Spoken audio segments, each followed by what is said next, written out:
Di rumah Sayyidah Khadijah sudah menunggu beberapa orang dari kaum kerabatnya. Segala sesuatunya tampak telah dipersiapkan sedemikian rupa untuk menerima kedatangan tamu penting.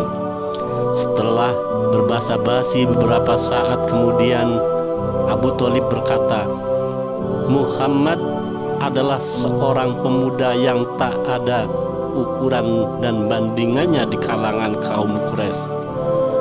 Ia melebihi semua pemuda dalam hal kehormatan, kemuliaan, keutamaan, dan kecerdasannya. Meskipun ia bukan orang kaya, namun kekayaan itu dapat lenyap karena setiap pinjaman atau titipan pasti akan diminta kembali. Ia mempunyai keinginan terhadap Sayyidah Khadijah binti Khuwailid, begitu pula sebaliknya.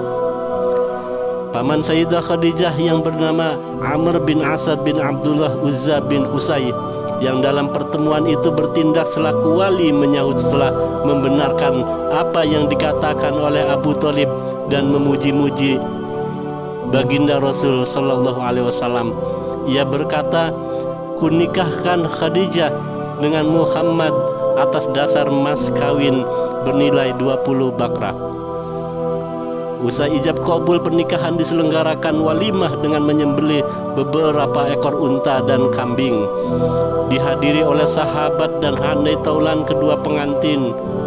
Di antara mereka ternyata hadir pula Halimatus Sa'diyah dari daerah pemukiman Bani Sa'ad yang cukup jauh dari tengah kota Mekah.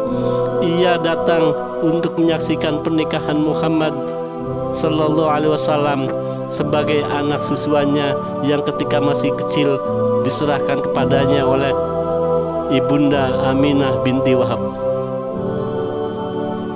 bunda baginda Rasul Sallallahu Alaihi Wasallam.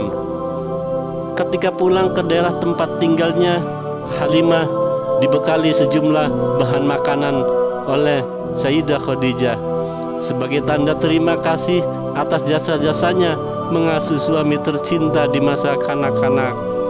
Konon di antara berbagai bahan makanan itu terdapat lebih dari 40 kepala kambing. Baginda Rasul Sallallahu Alaihi Wasallam kini telah beroleh teman hidup yang dengan lembut, penuh rasa kasih sayang, menghiburnya dari duka derita yang menimpanya sejak lahir. 15 tahun sudah sejak pernikahan Sayyidah Khadijah dengan baginda Rasul Sallallahu Alaihi Wasallam. Selama itu kehidupan dua orang suami istri sangat harmonis. Tidak pernah terjadi soal-soal yang mengganggu pikiran dan perasaan kedua belah pihak.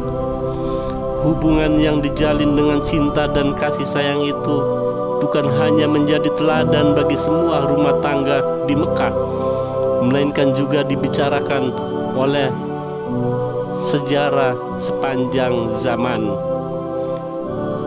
Nikmat kebahagiaan yang dikaruniakan Allah Subhanahu wa ta'ala itu dimahkotai dengan kelahiran 2 orang putra dan 4 orang putri. Mereka adalah Al-Qasim, Abdullah, Zainab, Ruqayyah, Ummu Kalthum, dan Fatimah Az-Zahra radhiyallahu anhum.